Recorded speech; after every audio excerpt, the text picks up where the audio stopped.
The C2LP, in other words, is cable to left purl.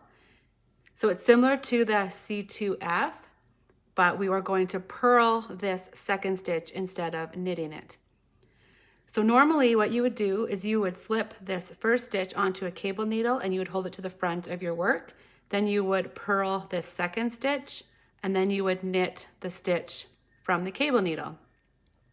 But if you have many of these in your pattern, it can get a little cumbersome and slow. So what I do is I do the C2LP without a cable needle. And I'm going to show you how I do that. So what I do is we need to switch the position of these two stitches on our left needle. So I take my right needle and I put it through the back loop of this second stitch, like so.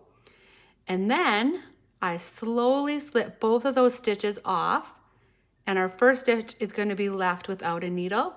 And then take your left needle and slip it through that stitch. So now the first stitch is is on the left needle, and then we're going to slip our first stitch with the second stitch back to our left needle. And now we have switched positions. Our knit stitch is here and our purl stitch is here. So what you're going to do then is you're going to purl this first stitch like normal, and then we're going to knit the second stitch like normal. And there, that was our C2LP. And I'll do a few more to demonstrate. I'm going to show you how to do another C2LP.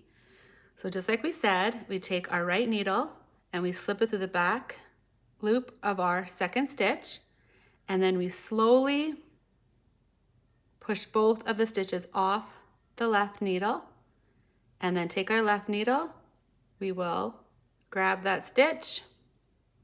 Sometimes it does that, just have to be careful. And then we slip this stitch here from our right needle back to our left needle. And now they are in position to purl the first one and to knit the second one, like so. Okay, and one more time.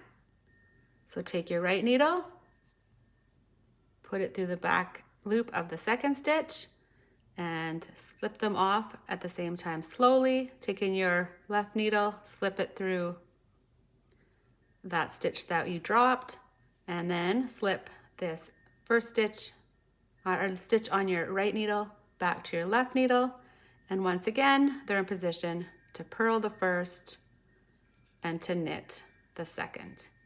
And that's all there is to it.